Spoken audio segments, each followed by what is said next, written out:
Well, let's talk to Matthew Cappucci, the senior meteorologist at MyRadar. Matthew, welcome.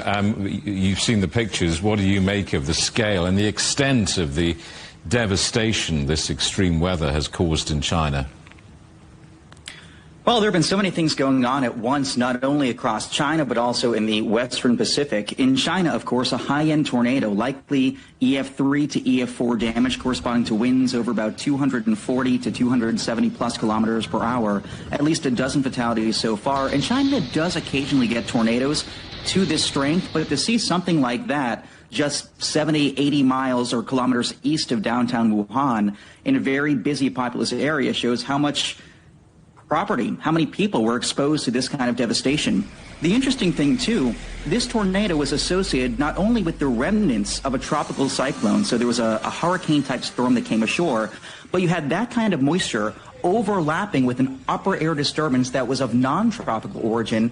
So two weather systems kind of coming together in a very destructive way, leading to this high-end tornado. That's the kind of thing we would see in Texas or Oklahoma in the United States. But to see that in China is a rare and very high-end event. How easy is it to forecast something like this? I can appreciate you can see rain on a radar, but how easy is it to predict how bad it's going to be?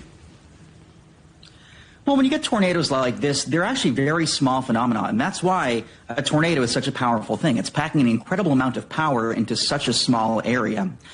Generally speaking, we can forecast the potential for tornadic thunderstorms, rotating thunderstorms with tornadoes, a couple days in advance, but over a very broad area.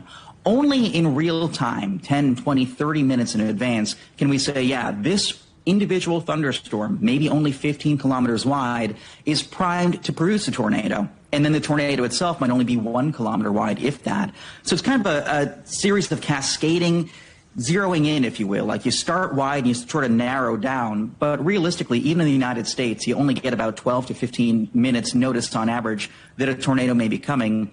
And in China, the radar network, which we use to determine if a thunderstorm is rotating, is kind of coarser, more broad, and we just don't really have the warning system there that exists in the United States. And so for folks who were in harm's way, they may not have gotten the warning they would need to seek shelter. If this wasn't bad enough for these communities, we understand there's more bad weather ahead.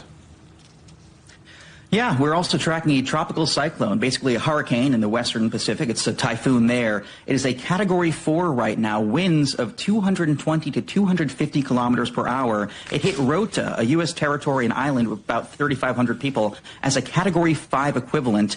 It decimated wood frame houses. It destroyed all the vegetation. And now it's moving west. It will eventually impact either the southernmost inhabited islands of Japan, Ishigaki, Takatomi, and Haruma, or perhaps far northern Taiwan with destructive winds over 170 kilometers per hour and a lot of rainfall. We're talking maybe half a meter plus. So we're not sure exactly where it's going to go yet, but anyone in Taipei should be paying very close attention, especially this upcoming weekend.